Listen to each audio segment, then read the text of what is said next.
أعوذ بالله من الشيطان الرجيم. بسم الله الرحمن الرحيم. ياسين والقرآن الحكيم إنك لمن المرسلين على صراط مستقيم تنزيل العزيز الرحيم لتنذر قوما ما أنذر آباؤهم فهم غافلون لقد حق القول على أكثرهم فهم لا يؤمنون إنا جعلنا في أعناقهم أغلالا فهي إلى الأذقان فهم مقمحون وجعلنا من بين أيديهم سدا ومن خلفهم سدا فأغشيناهم فهم لا يبصرون وسواء عليهم أنذرتهم أم لم تنذرهم لا يؤمنون إنما تنذر من اتبع الذكر وخشي الرحمن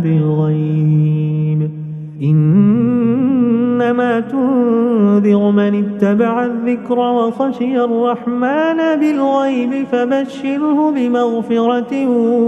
وأجر كريم إنا نحن نحيي الموتى ونكتب ما قدموا وآثارهم وكل شيء أحصيناه في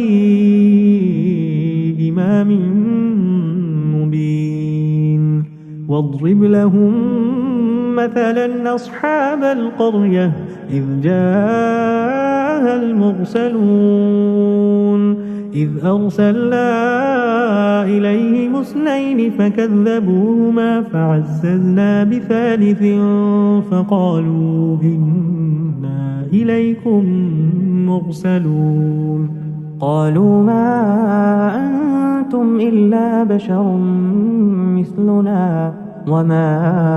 أنزل الرحمن من شيء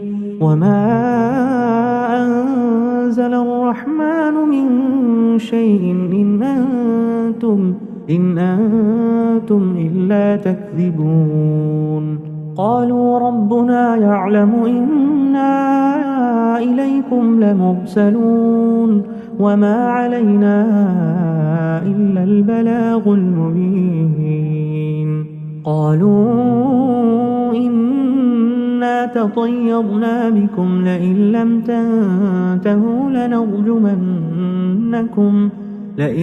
تنتهوا لنرجمنكم وليمسنكم منا عذاب أليم قالوا طائركم معكم أئن ذكرتم بل أنتم قوم مسرفون وجاء من أقصى المدينة رجل يسعى قال يا قوم اتبعوا المرسلين اتبعوا من لا يسألكم أجرا وهم مهتدون وما لي لا أعبد الذي فطرني وإليه ترجعون أأتخذ من دونه آلهة إن يردني الرحمن بضر لا تغن عني شفاعتهم شيئا ولا ينقذون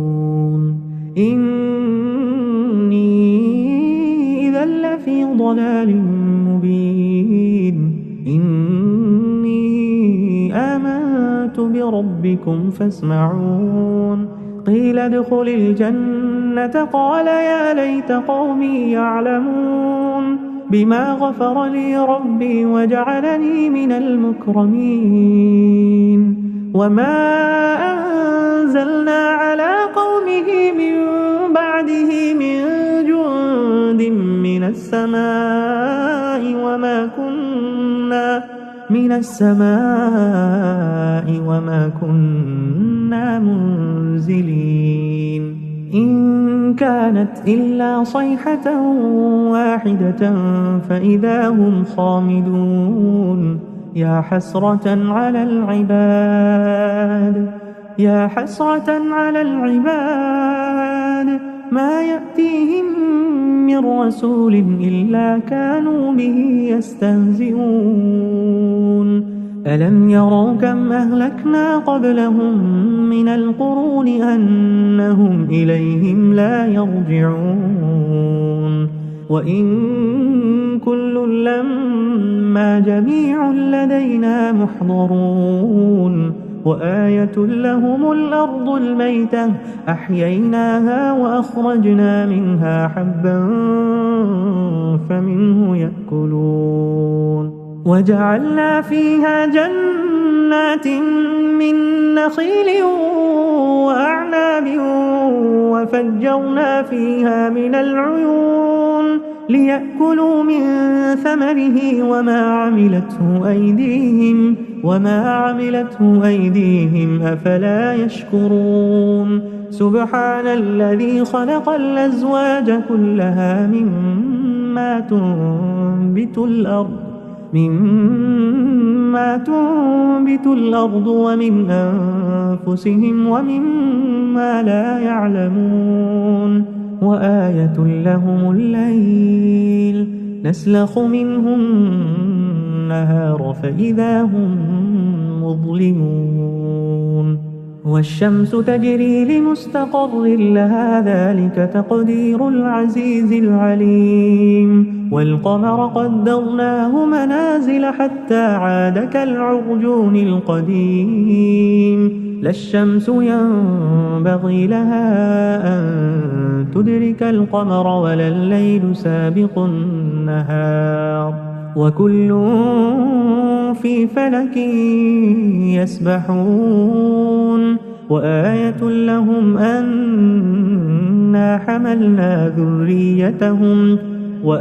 لهم أنا حملنا ذريتهم في الفلك المشحون وخلقنا لهم من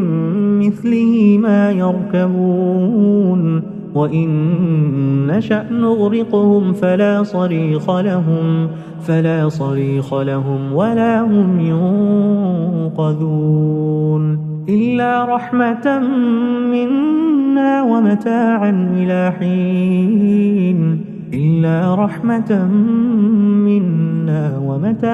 إلى حين وإذا قيل لهم اتقوا ما بين أيديكم وما خلفكم لعلكم ترحمون وما تأتيهم من آية من آيات ربهم إلا كانوا عنها معرضين وإذا قيل لهم أنفقوا مما رزقكم الله قال الذين كفروا للذين آمنوا أنطعم من لو يشاء الله أطعمه إن أنتم إلا في ضلال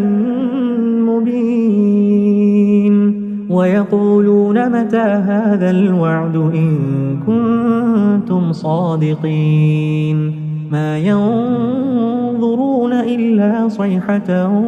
واحدة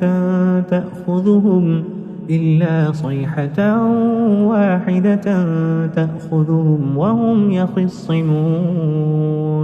فلا يستطيعون توصية ولا إلى أهلهم يرجعون ونفخ في الصور فإذا هم من الأجداث إلى ربهم ينسلون قالوا يا ويلنا من بعثنا من مرقدنا هذا ما وعد الرحمن وصدق المرسلون إن كانت إلا صيحة واحدة فإذا هم جميع لدينا محضرون فاليوم لا تظلم نفس شيئا ولا تجزون إلا ما كنتم تعملون إن أصحاب الجنة اليوم في شغل فاكهون هم وأزواجهم في ظلال على الأرائك متكئون لهم فيها فاكهة ولهم ما يدعون سلام قولا من رب رحيم وامتازوا اليوم أيها المجرمون ألم أعهد إليكم يا بني آدم ألا تعبدوا الشيطان إنه لكم عدو مبين وأن اعبدوني هذا صراط مستقيم ولقد أضل منكم جبلا كثيرا أفلم تكونوا تعقلون هذه جهنم التي كنتم توعدون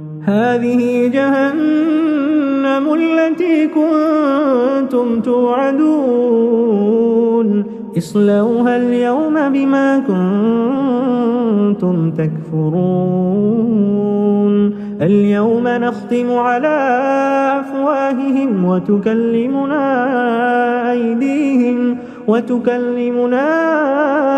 أيديهم وتشهد أرجلهم بما كانوا يكسبون ولو نشاء لطمسنا على أعينهم فاستبقوا الصراط فأنى يبصرون ولو نشاء لمسخناهم على مكانتهم فما استطاعوا مضيا ولا يرجعون ومن نعمره ننكسه في الخلق أفلا يعقلون وما علمناه الشعر وما ينبغي له إن هو إلا ذكر وقرآن مبين لينذر من كان حيا ويحق القول على الكافرين أولم يروا أنا خلقنا لهم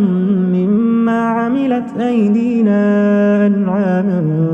فهم لها مالكون وذللناها لهم فمنها ركوبهم ومنها يأكلون ولهم فيها منافع ومشارب أفلا يشكرون واتخذوا من دون الله آلهة لعلهم ينصرون لا يستطيعون نصرهم وهم لهم جند محضرون فلا يحزنك قولهم إنا نعلم ما يسرون وما يعلنون أولم ير الإنسان أنا خلقناه من نطفة فإذا هو خصيم مبين وضرب لنا مثلا ونسي خلقه قال من يحيي العظام وهي رميم قل يحييها الذي أنشأها أول مرة وهو بكل خلق عليم الذي جعل لكم من الشجر الأخضر نارا فإذا أنتم وأنتم منه توقدون أوليس الذي خلق السماوات والأرض بقادر على أن يخلق مثلهم بلى وهو الخلاق العليم إنما أمره إذا أراد شيئا أن يقول له كن فيكون فسبحان الذي بيده ملكوت كل شيء وإليه ترجعون بسم الله الرحمن الرحيم الرحمن علم القرآن خلق الإنسان علمه البيان الشمس والقمر بحسبان والنجم والشجر يسجدان والسماء رفعها ووضع الميزان ألا تطغوا في الميزان وأقيموا الوزن بالقسط ولا تخسروا الميزان والأرض وضعها للأنام فيها فاكهة والنخل ذات الأكمام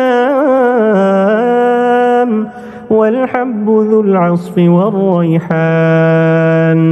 فبأي آلاء ربكما تكذبان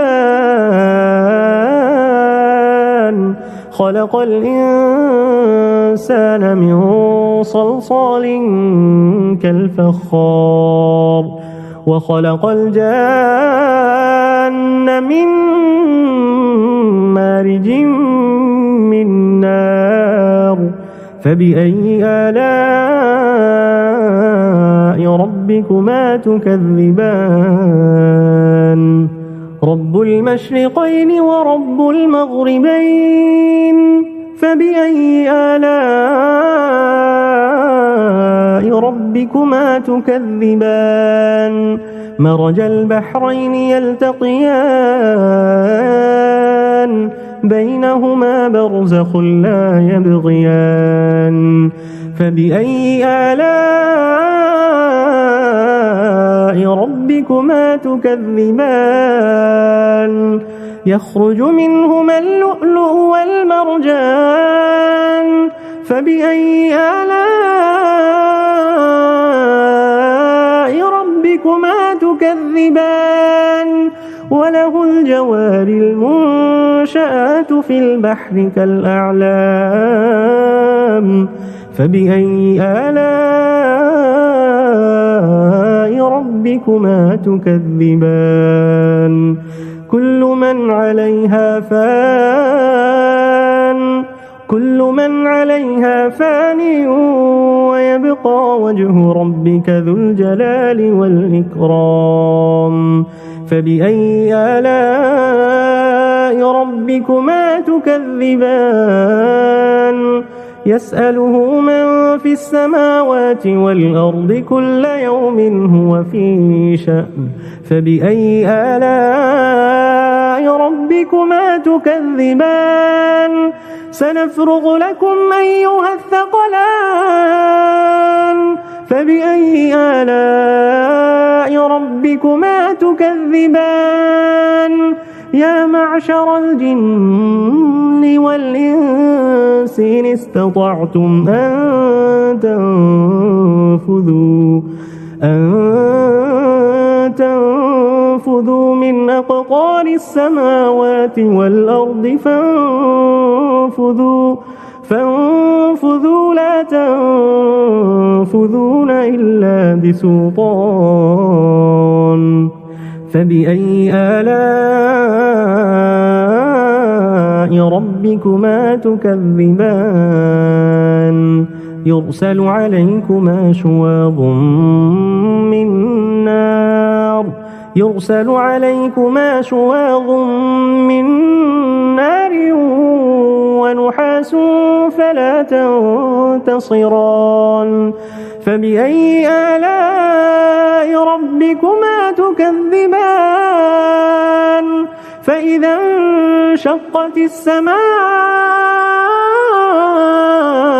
فكانت وردة كالدهان فبأي آلاء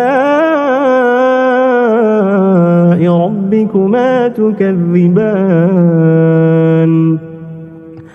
فيومئذ لا يسأل عن ذنبه إنس ولا جان فبأي آلاء ربكما تكذبان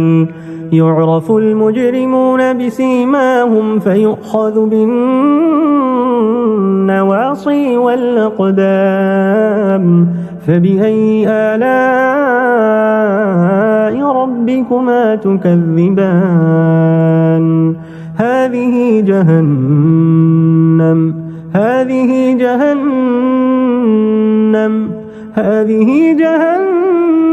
التي يكذب بها المجرمون يطوفون بينها وبين حميم آن فبأي آلاء ربكما تكذبان ولمن خاف مقام ربه جنتان فبأي آلاء ربكما تكذبان ذواتا أفنان فبأي آلاء ربكما تكذبان فيهما عينان تجريان فبأي آلاء ربكما تكذبان فيهما من كل فاكهة زوجان فبأي آلاء ربكما تكذبان متكئين على فرش بطائنها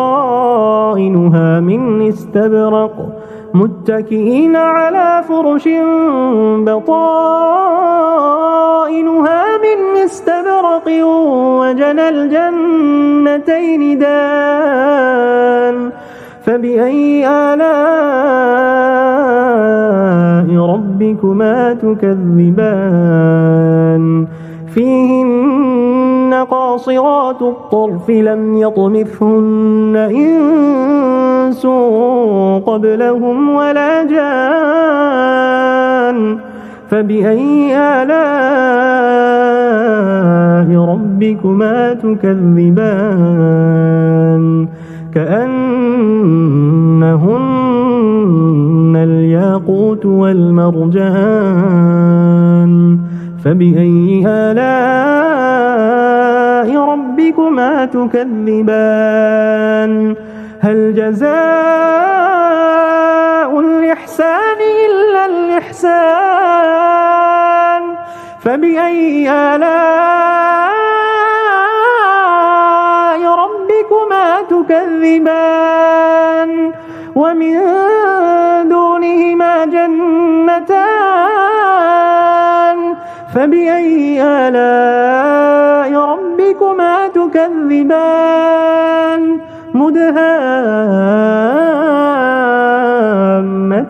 مدهامتان فبأي آلاء ربكما تكذبان فيهما عينان نضاختان فبأي آلاء ربكما تكذبان فيهما فاكهة ونخل ورمان فبأي آلاء ربكما تكذبان فيهن خيرات حسان فبأي آلاء ربكما تكذبان حور مقصورات في الخيام فبأي آلاء ربكما تكذبان لم يطمثهن إنس قبلهم ولا جان فبأي آلاء ربكما تكذبان متكئين على رفرف خضر وعبقري حسان فبأي آلاء ربكما تكذبان تبارك اسم ربك ذي الجلال والإكرام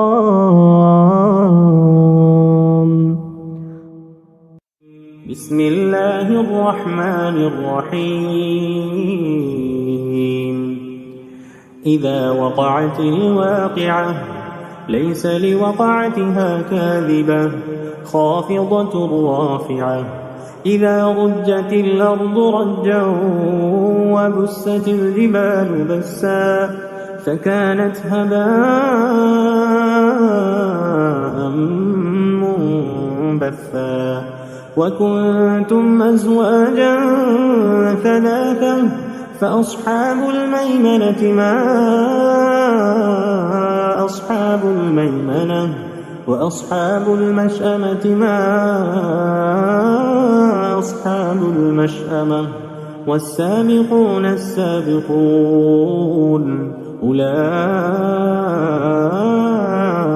المقربون في جنات النعيم ثلة من الأولين وقليل من الآخرين على سرر موضونة متكئين عليها متقابلين يطوف عليهم ولدان مخلدون بأكواب وأباريق وكأس من معين لا يصدعون عنها ولا ينزفون وفاكهة مما يتخيرون ولحم طير مما يشتهون وحور عين كأمثال اللؤلؤ المكنون جزاء بما كانوا يعملون لا يسمعون فيها لغوا ولا تأثيما إلا قيلا سلاما سلاما وأصحاب اليمين ما أصحاب اليمين في سرر مخضود وطلح منضود وظل ممدود وماء مسكوب وفاكهة كثيرة لا مقطوعة ولا ممنوعة وفرش مرفوعة إنا أنشأناهن إنشاء فجعلناهن أبكارا عربا أترابا لأصحاب اليمين ثلة من الأولين وثلة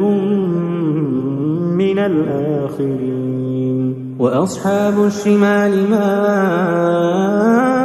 أصحاب الشمال في سموم وحميم وظل من يحموم لا بارد ولا كريم قبل ذلك مترفين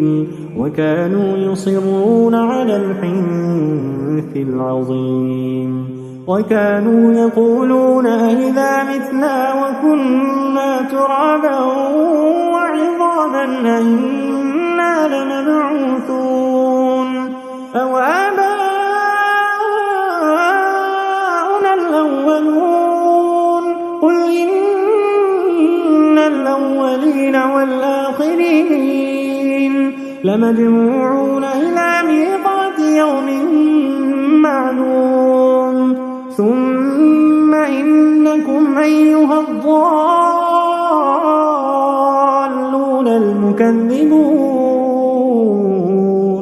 لآكلون من شجر من زقوم فمالئون منها البطون فشاربون عليه من الحميم فشاربون شرب الهيم هذا نزلهم يوم الدين نحن خلقناكم فلولا تصدقون أفرأيتم ما تمنون أأنتم تخلقونه أم نحن الخالقون نحن قدرنا بينكم الموت وما نحن بمسبوقين على أن نبدل أمثالكم وننشئكم فيما لا تعلمون ولقد علمتم النشأة الأولى فلولا تذكرون أفرأيتم ما تحرثون أأنتم تزرعونه أم نحن الزارعون لو نشاء لجعلناه حطاما فظلتم تفكهون إنا لمغرمون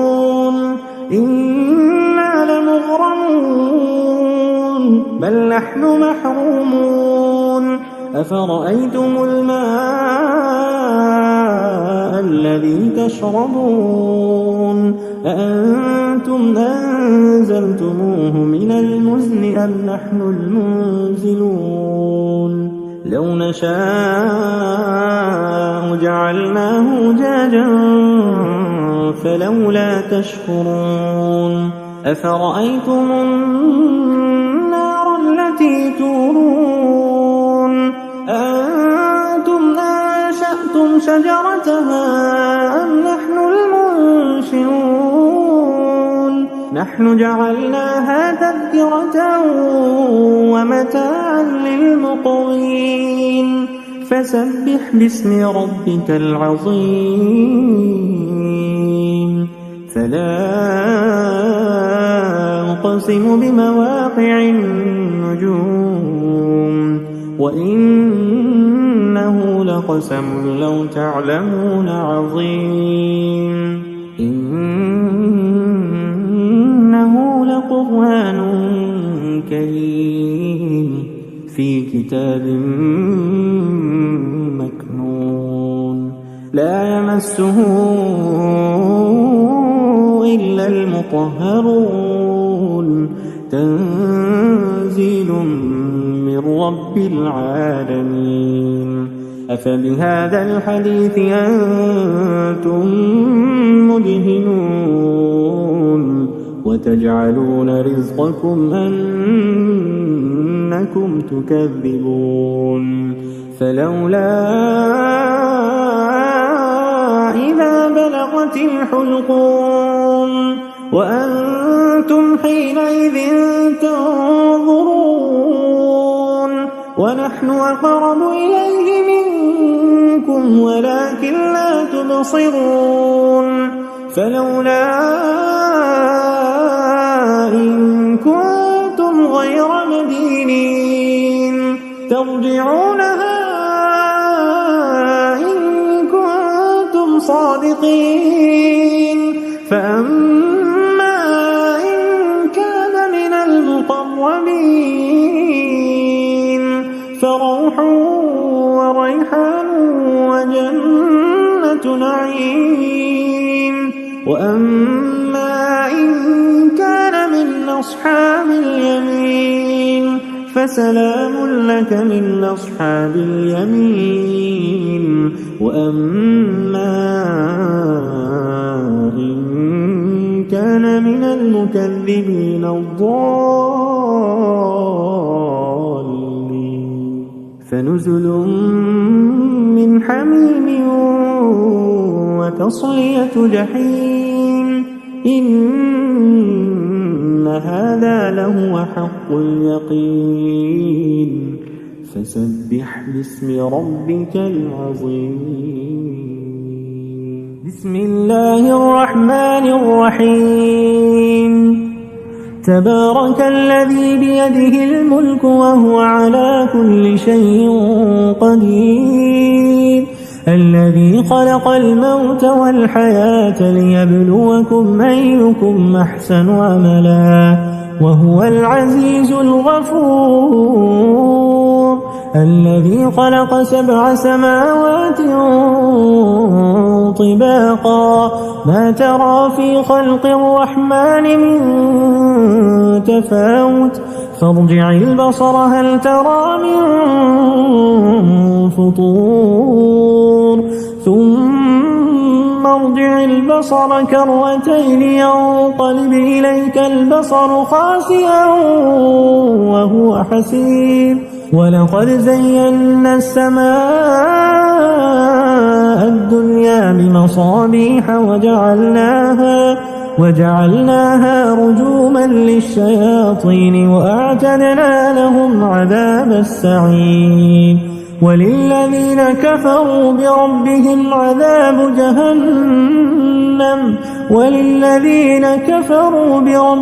عذاب جهنم وبئس المصير. إذا ألقوا فيها سمعوا لها شهيقا وهي تفور تكاد تميز من الغيظ كلما ألقي فيها فوج سألهم خزنتها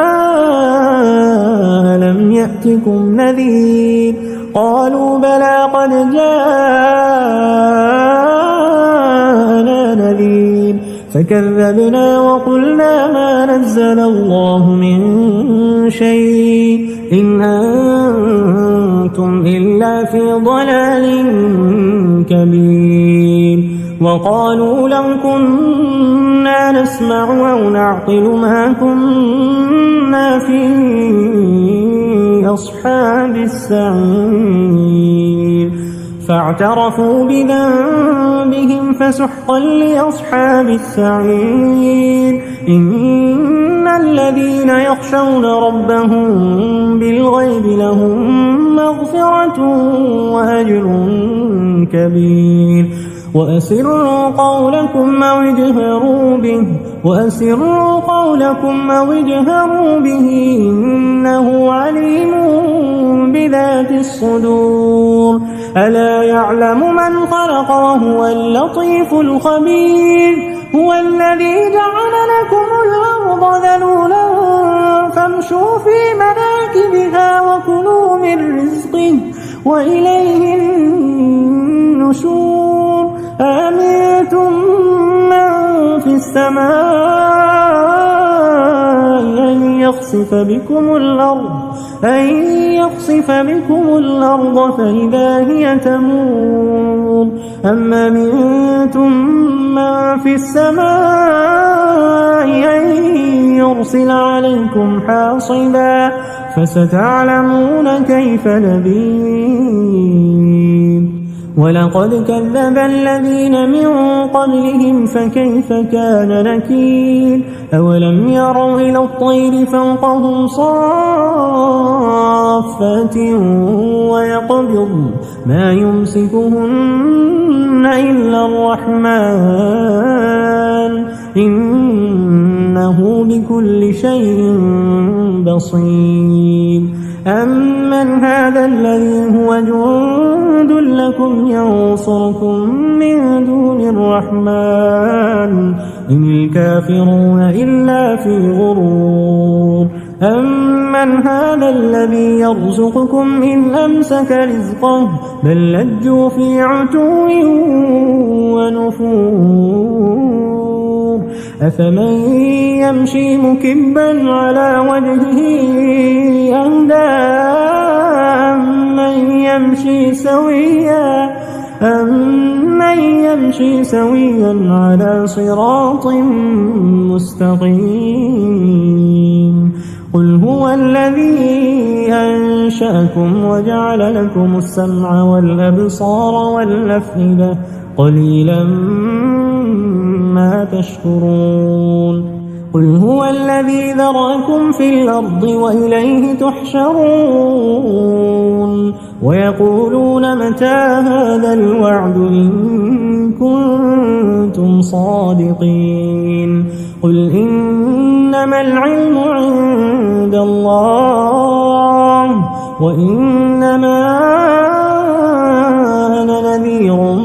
مبين فلما رأوه زلفة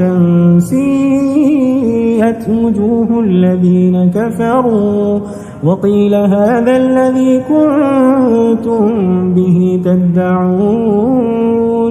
قل أرأيتم إن أهلكني الله ومن معي أو رحمنا فمن يجير الكافرين من عذاب أليم قل هو الرحمن آمنا به وعليه توكلنا فستعلمون من هو في ضلال مبين قل أرأيتم إن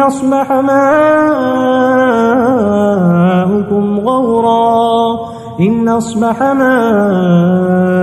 غورا فمن يأتيكم بماء